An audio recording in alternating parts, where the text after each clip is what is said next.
Hi, and welcome back to the channel, or if you're new, welcome to my channel. Today is going to be the second video in my new acting series.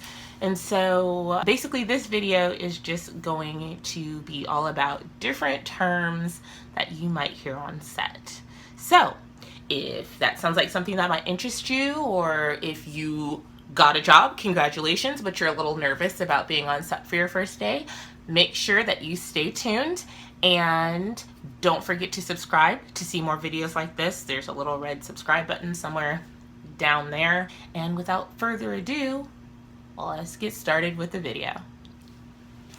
So today I have a handy dandy list of a whole bunch of different words that you're probably going to hear if you're working on a set. You need to know what some of these words mean.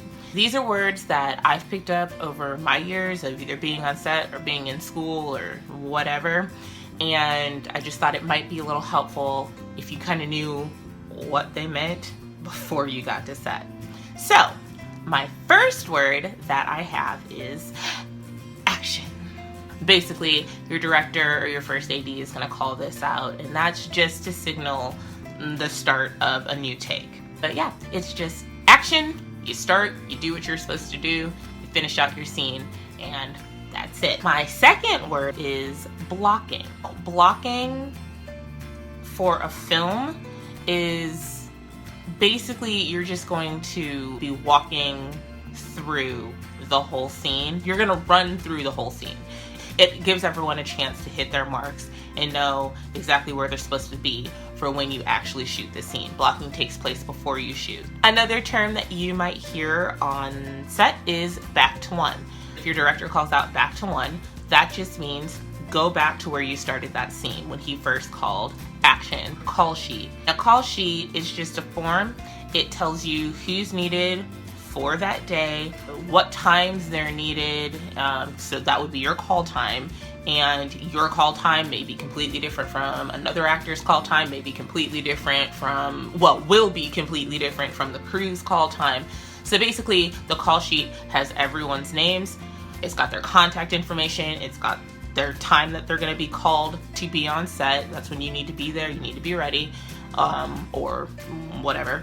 And then it's also got the weather for that day. So if you're shooting outside, you're gonna know if it's gonna be 90 degrees, you know, be prepared, have water, whatever. If it's gonna be 30 degrees, make sure you're bundled up and you're prepared for that. It's gonna have your local hospital, like the closest, I think, emergency room or hospital that's closest to where you're shooting that day. It's going to have your addresses, everything of where you're shooting that day, and then it's also going to have different parking information for around there. So if you're driving yourself, you'll know this is where I can park, this is where it's safe to park, this is where I'm not going to get a ticket, you know, whatever, this, that, and the other. So that's what a call sheet is. Another term that you might hear would be cheat towards camera. So when you're having a conversation with someone, you're usually having it straight on. That may not work. It may not be aesthetically pleasing for a camera, because if I'm talking to you but the camera's over here, I may need to cheat so that they can still get my expression, but I'm still having a conversation with you. It's going to feel really awkward, especially the first time that you do it, because you want to be facing this person, but if the camera's over here, you need to cheat your body so that the camera can still pick up your expressions, but you're still having a conversation with somebody who's here. And so that's all that means. Cheat towards camera just means turn your body a little bit and sort of face the camera a little bit more without actually facing the camera. Because if I'm having a conversation with someone over here and this is all you're seeing, like, that's gonna get old really quickly. You know what I'm saying? So cheat towards camera means just turn your body a little bit towards the camera so that the camera can pick up your expression while you're still having a conversation with whoever's over here. Next, my favorite term, craft services or crafty.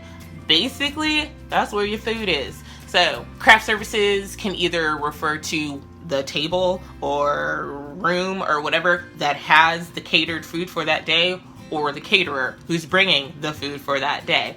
You're gonna either hear craft services or crafty, same thing, but it basically means that's where your food is. So go to craft services if you get hungry, but get permission first. Another term that you are going to hear on set is cut. This is just how you know, like a director, or again, your first AD, whatever, is going to call out cut. You're gonna know that the scene that you were just shooting has stopped shooting. So if you had action, that means that your scene's gonna start. Whatever take you're on, that's gonna shoot, and that's gonna be that. When they call cut, that means that the scene is done. The camera's no longer shooting you. You're done. The scene's over. That's what cut means. Scene's over. Okay, so I am, depending on, I guess, your pull on set, you're still gonna hear it, but you probably won't see it. And these are called dailies. And basically dailies are raw footage from the night before, and they go to a director. Sometimes they go to actors, not usually. Well, sometimes they can, but they will go to the directors, and it's, like I said, raw footage that a director can use to see if they have usable material and footage from the night before. That way, if they need to reshoot something, they can. So that's what dailies are. Another term that you're gonna actually want to know what this is a honey wagon. A honey wagon is the extras trailer. So it's this giant trailer that's split off into different rooms. It's also where your bathroom is if you're an extra. If you have to go to the bathroom, they're gonna point you towards the honey wagon. And that's a dressing room. It can be split into multiple different sections. So basically it's a giant storage trailer that you're gonna use if you're needing to change and if you don't have a trailer of your own. You'll go to the honey wagon, that's where you'll get changed, that's where you'll get dressed, that's where you'll go to the bathroom, basically. So, I just realized I've been looking over here. It's because I'm shooting on my phone and I'm looking at myself and not at the camera. So, if I do that, sorry. The next term that you might hear or see written somewhere is hot set. A hot set is a set that has been placed, everything has its place, everything has been set, everything is where it is supposed to be for what is about to film. Don't touch anything on a hot set. Just don't do it. Don't sit on a hot set, don't lean against anything, don't move anything, don't touch anything. If it says hot set, if somebody has marked it hot set, generally speaking, don't touch anything anyway. You really don't need to be touching anything anyway, but especially on a hot set. If you have been told you can go pick this up, you can go do this, whatever, that's fine. But other than that, if it is a hot set, don't move anything. It has already been set for a scene that has either already shot something and needs to shoot something else for continuity. Everything needs to be the same. So just, if you're anywhere near a hot set, don't touch anything unless you have been given permission to touch something. ADR, or looping. I want to make sure I tell you this right. ADR stands for Automated Dialogue Replacement. So, I just dropped my camera, so if things are off, sorry about that. It's jerry-rigged up on a tripod that's not actually for cameras or phones. And of course, my foot bumped the tripod and knocked everything over. So sorry about that. Anyway, where was I? ADR, or looping. This is done in post-production, and it's where they'll go back and say I'm talking this way, and you can see that I'm talking. You can dub over and my mouth will be moving, but I will be saying something else here. So it's just an opportunity for them to go back in and maybe change a line later on where you can't necessarily see. You can see that somebody's talking, but you can't necessarily see exactly what they're saying. It's also used to fix audio if something was a little off. an actor can come back in and mimic their mouth moving or whatever they were saying and fix the audio for that. It is also used if, say, something in a movie is a little not family friendly and they want to make it a little more family friendly, then they can dub over certain words that might not be family friendly, and so they'll ADR or loop that. So basically it's voiceover for an actor to go back in and fix something that they don't want in this final version. Next is magic hour, which is also known as golden hour, and basically it's this time around sunrise or sunset where lighting is basically golden. It's beautiful, it looks gorgeous on film. It is not an hour. Magic hour, golden hour, whatever you want to call it, is like 15, 20, maybe 30 minutes. And so do not be fooled by the name. When somebody is trying to shoot in golden hour, you need to be on top of your stuff and you need to be shooting. Like, no joking around, no fooling around, because once it's done, it's over, it's gone. The martini shot. No, this is not alcohol. No, drink after the martini shot, okay? Unless you have to get up and you have to be on set really early the next morning, then don't do that. Go home, get some rest. Make sure this is looking right. You don't have bags under your eyes. You're not looking crazy, okay? A martini shot is literally your last shot of the day. Get excited. Doesn't mean your day is over. That just means you're on that last shot. Off book. Now, this is a term kind of like blocking, which I didn't really say when I was talking about blocking, but it can be interchangeable between film and TV, which is what this video, if you had not picked up yet, this video is more aimed towards actors looking to be on a set rather than on stage. But blocking, which I mentioned earlier, and off book, which I'm about to tell you what that is now, can also be terms used for if you're an actor in theater. And off book basically just means that you have your script memorized and that you no longer need it in your hands. You don't need it. You know all your lines. Everything's memorized. You're good to go. Another term that you will hear is rolling.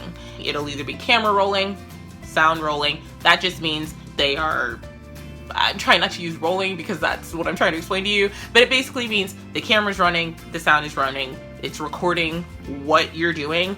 It means shut up on set and get focused because they're about to call action. To go along with rolling is still rolling. So say they call action and somebody does what I did earlier and bumps the camera and it knocks to the floor or it shifts a little or an actor flubs a line or messes up a line or whatever.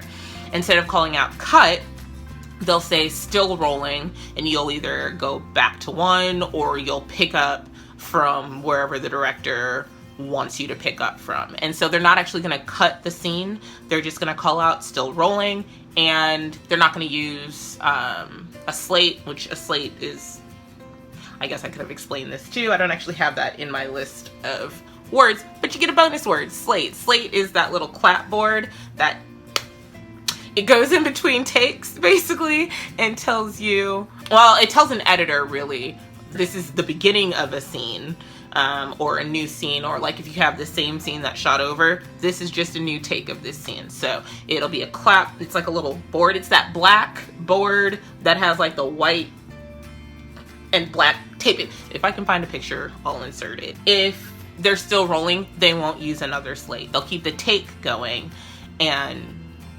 then once they get what they want, then they'll call cut. Or once something's just so messed up they can't keep going, they'll call cut. Room tone. I beg you, if somebody, okay, listen, they're gonna do room tone at the end. They're gonna call cut. It's gonna be after the martini shot. Everyone, like, I know you want to get out of there because you've probably had like a 12, 13, 14, 15, 16, 17, 18 hour day. You're tired. You want to get out of there. The quickest way to get out of there is shut your mouth. If somebody calls room tone, they are trying to pick up a silent ambiance for the space that you've been filming in. So every film space has a different silent ambiance. If you're talking, if your phone goes off, if you are shuffling in your seat, if you're trying to put your stuff together, they cannot get real silence. They need silence in that specific room, and it is, for the sound editor, it makes his or her life so much easier. So just when they call room tone, which is just them picking up the tone of the room when it is completely silent, when they call room tone, shut it. Keep it shut until they are done and they release you and let you go. Shot list. So your shot list, this is a very, very detailed list of literally every shot that you are going to shoot for that day. And when I tell you it's detailed, I mean it's got a lot of things on there. It's going to tell you what you're going to shoot, in what order you're going to shoot, what is going to be required of every single department for that specific shot. I've been on sets where actors get shot lists and they don't get shot lists. It just depends. But if you get a shot list, pay attention to it, because it is only going to make your life easier. A shot list is literally just a very, very, very detailed list of every shot, what order of every shot, what every department needs to bring for that shot to get done, or for those shots to get done. A take. You've heard me say this probably multiple times during this video. A take is a single continuous recording of a performance from the time that they call action to the time that they call cut. A take is going to go as long as it needs to for your director to be happy with your performance. So if you have said your lines and your line is done, but your director does not call cut, stay in character. Do not break character until you hear the words cut, because your director might see something that you're not even seeing on your face and might want that emotion, might need that emotion, and that little, I don't know, whatever expression you have on your face, whatever it is, might be what sells 1 million tickets in the theater when you go. Your lines are over, your scene partner's lines are over, whatever, your co-star, whatever. If they are done and your director does not call cut, do not break. Your take is not over, okay? And just trust me on this, because there are a lot of really beautiful moments that come. Most of your beautiful moments are gonna come in between your lines and after your lines or before your lines. Just take it in. Your takes, take it in now. Just breathe it in, let it be a real emotion for you, and wait. Don't break anything until your director calls cut, because your take's not over yet. Okay? The final term that I have for you is, that's a wrap. Congratulations, you made it. If they say that's a wrap for the day, that means you are done filming for the day. Go home. You did it. Congratulations, you made it through the day. If they say that's a wrap on this specific person, say goodbye to them. They are done for the film. It's over. If they say that's a wrap for the film, it is over. You have done your job. Congratulations. You are a bona fide actor in a film, on a TV set, whatever it is over. That's a wrap. You did it. Pat yourself on the back. You did a great job. Congratulations, you're done. And basically, that's a wrap for this video. If you liked what you saw, if you got any type of value out of it, if you are about to go on set and needed to know some terms, I hope that this video helped you. And if you are going on set, congratulations. Like, that's a huge thing. Take it in, breathe it in, pay attention to your director, to your ADs, do your job, and have fun. I hope that you guys enjoyed the video. If you did, don't forget to hit subscribe, give this video a thumbs up. It's like blown out because of my fuzzy white. Son of a... Guys, I legit quit this whole setup. Like, I just kicked my camera over 2 more times off the tripod. So now my lighting's all off. I don't know, but it's okay because the video is over. If you like what you saw, if you got any value out of this video whatsoever, please hit that like button. Don't forget to subscribe to see more videos in this acting series. And of course, if you got a role, if you are going to be on set, congratulations. That is huge. I hope that you have nothing but fun, but make sure you know this is still a job. You're showing up on set to do a job, to make this film come to life. So know your terms, know what you're doing when you get there, but most of all, have fun. Be prepared, but have fun. Not everyone gets to be an actor. Not everyone gets to experience what you're about to experience. Or if you're on set right now, probably shouldn't be watching this video, but I'm not gonna tell. But if you're on set right now and you're on a break, take it in. You're on set. Like, that's a huge thing. Take it in, live in the moment, have fun. And I will talk to you guys later. Bye.